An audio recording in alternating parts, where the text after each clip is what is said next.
ಆ ಸಂದರ್ಭದಲ್ಲಿ ಒಂದರ ಮೇಲೊಂದರಂತೆ ಇದನ್ನು ರಿಂಗ್ ಆಕಾರದಲ್ಲಿ ಜೋಡಿಸಲಾಗುತ್ತಿತ್ತು. ಮೇಲಿನಿಂದ ಬಿದ್ದ ನೀರು ಸಂಸ್ಕರಣೆಗೊಂಡು ಅದು ನೀರು ಮಾತ್ರ ಬಾವಿಗೆ ಬೀಳುವಂತೆ ಇದನ್ನು ನಿರ್ಮಾಣ ಮಾಡಲಾಗಿತ್ತು. ನೀವೀಗ ಕೇಳುತ್ತಿದ್ದೀರಾ ಮಾಹಿತಿ ಖಜಾನೆಯ ಕಾರ್ಯಕ್ರಮಗಳನ್ನು. ಗ್ರಾಮೀಣ ಪ್ರದೇಶದ ವಸ್ತುಗಳನ್ನು ಪರಿಚಯಿಸುವ ವಿಶೇಷ ಕಾರ್ಯಕ್ರಮ ಗ್ರಾಮೀಣ ನೆನಪುಗಳು. ಇದರಲ್ಲಿ ಪ್ರಮುಖವಾಗಿ ಗ್ರಾಮೀಣ ಪರಿಸರದ ಮರೆಯಾಗುತ್ತಿರುವ ವಸ್ತುಗಳನ್ನು ಅಥವಾ ವಿವಿಧ ಉಪಕರಣಗಳನ್ನು ಪರಿಚಯಿಸುವ ವಿಶೇಷ ಪ್ರಯತ್ನ. ನೀವು ಕೇಳಿ, ನಿಮ್ಮ ಪ್ರೀತಿ ಪಾತ್ರರೊಂದಿಗೆ ಹಂಚಿಕೊಳ್ಳಿ. ಕೇಳಿ ಗ್ರಾಮೀಣ ನೆನಪುಗಳು. ಗ್ರಾಮೀಣ ನೆನಪುಗಳು. ಗ್ರಾಮೀಣ ನೆನಪುಗಳು. ನೆನಪುಗಳು. ಇನ್ನು ಹೆಚ್ಚು ಉಪಯುಕ್ತ ಮಾಹಿತಿಯನ್ನು ನಮ್ಮ ಯೂಟ್ಯೂಬ್ ವಾಹಿನಿಯಿಂದ ಏನಾದರೂ ನಿರೀಕ್ಷಿಸುತ್ತಿದ್ದೀರಾ? ನಿರೀಕ್ಷಿಸಿದಲ್ಲಿ ಬೆಲ್ ಐಕಾನ್ ಅನ್ನು ಕ್ಲಿಕ್ ಮಾಡುವುದರ ಮೂಲಕ ಸಬ್ಸ್ಕ್ರೈಬ್ ಆಗಿ.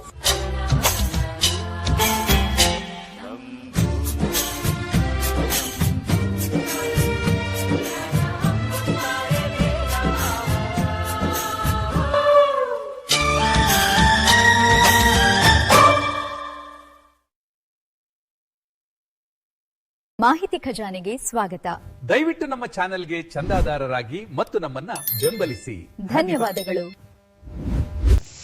ನಮಸ್ಕಾರ ಆತ್ಮೀಯ ಕೇಳುಗರೆಲ್ಲರಿಗೂ ಕೂಡ ಮತ್ತೊಂದು ಸಂಚಿಕೆ ಗ್ರಾಮೀಣ ನೆನಪುಗಳು, ಗ್ರಾಮೀಣ ಪರಿಸರದಲ್ಲಿ ಬಳಸುವ ವಿವಿಧ ಉಪಕರಣಗಳ ಪರಿಚಯಾತ್ಮಕ ಕಾರ್ಯಕ್ರಮಕ್ಕೆ ಪ್ರೀತಿಯ ಸ್ವಾಗತ.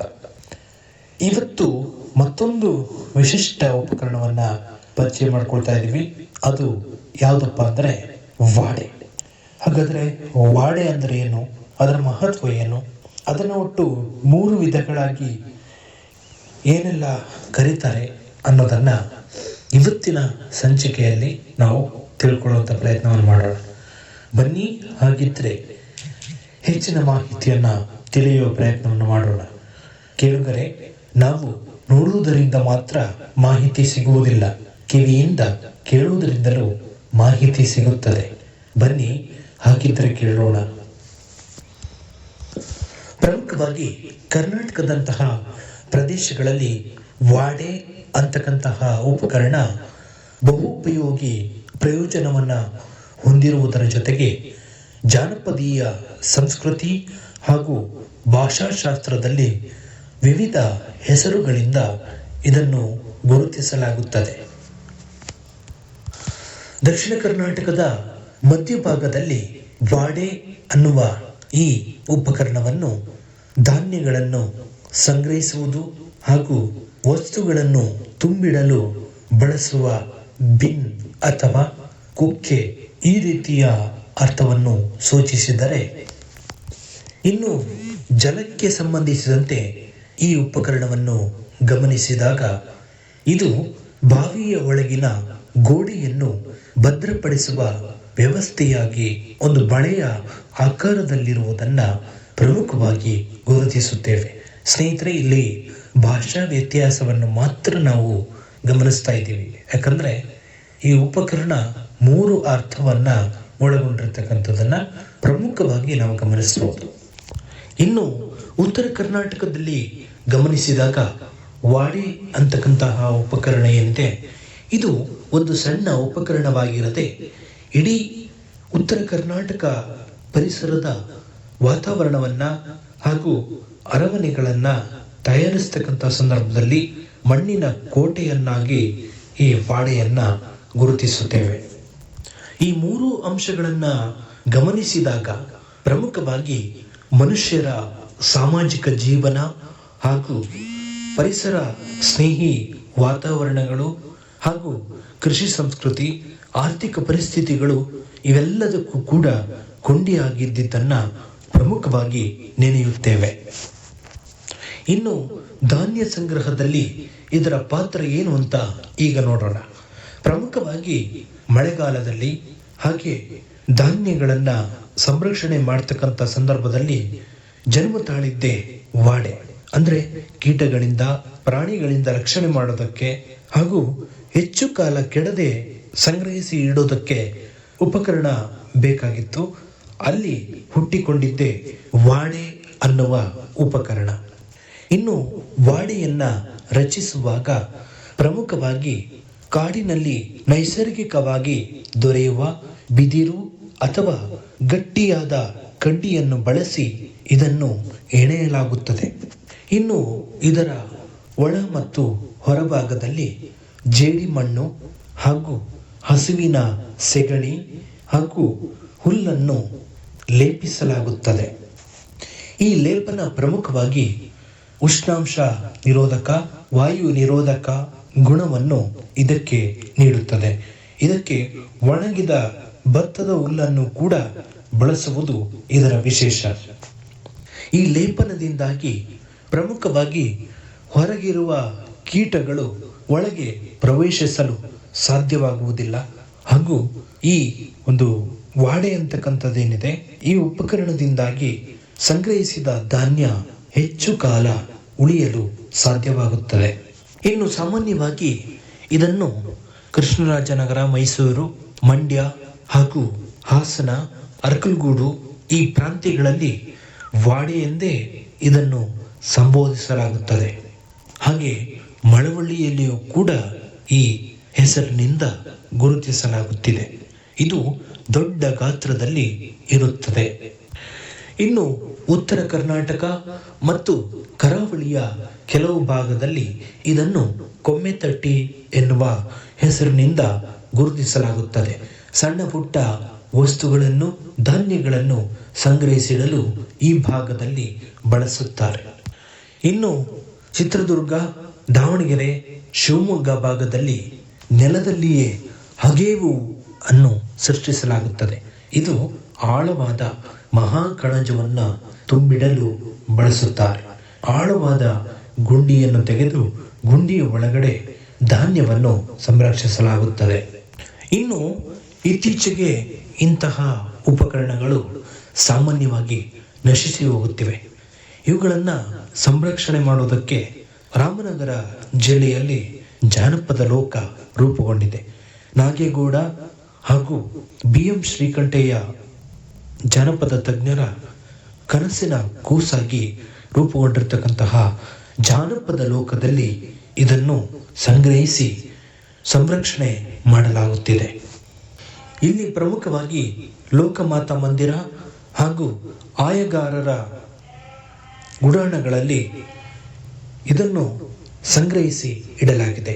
ಇಲ್ಲಿ ರಾಗಿ ಬೀಸುವ ಕಲ್ಲು ಮತ್ತಿತರ ಗ್ರಾಮೀಣ ಪರಿಸರದ ಉಪಕರಣಗಳನ್ನು ವಸ್ತು ಸಂಗ್ರಹಾಲಯದಲ್ಲಿ ಪ್ರದರ್ಶನಕ್ಕಿಟ್ಟಿರುವುದನ್ನು ಗಮನಿಸ್ತೇವೆ. ಆದರೆ ಯಾರು ಬಳಸ್ತಾ ಇಲ್ಲ ಅಂತಕ್ಕಂಥದ್ದು ನಿಜಕ್ಕೂ ಬೇಸರ.